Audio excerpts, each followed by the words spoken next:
Noel नाद सुभान गति, ये लड़त भुजंग हमेशे। जैसे न्योला सर्प के साथ लड़ता है, ऐसे वो नाद, वो शब्द, वो मंत्र, उस जगदीश का जो मंत्र है, उस परमात्मा का यथार्थ जो मंत्र है, वो जड़ी है। विष निव्यापै शेष, शेष नाग 1000 फन का, यानी छोटे मोटे देवी देवता तो समझ लो सर्प, और काल ने समझ लो शेष नाग 1000 फणों वाला। कहते वो भी निकट नहीं आ सकता आपके इस परमात्मा के सच्चे नाम के सामने। काल भी आपसे कोसों दूर रहेगा।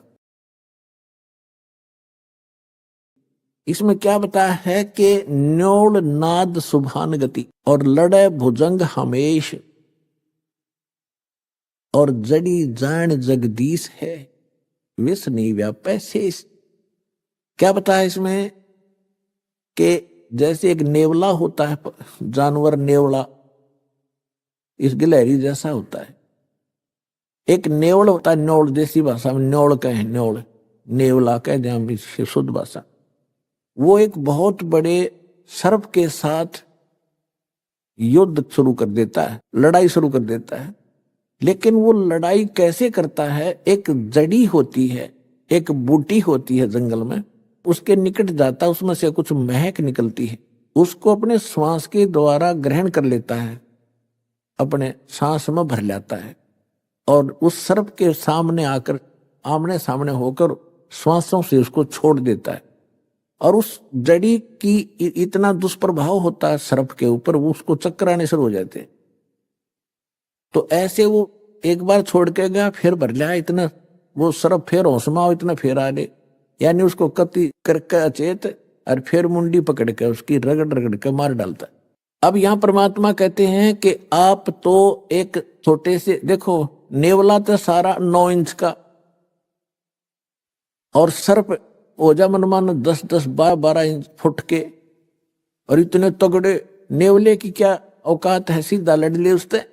तो हम तो हैं नेवले, और यू काल है सांप मारी, अब इसके साथ लड़ाई होगी शुरू।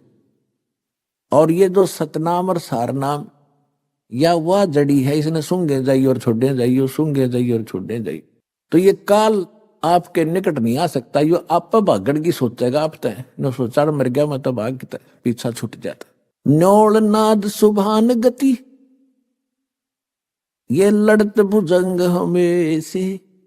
जैसे न्योला सर्प के साथ लड़ता है, ऐसे वो नाद, वो शब्द, वो मंत्र, उस जगदीश का जो मंत्र है, उस परमात्मा का यथार्थ जो मंत्र है, वो जड़ी है।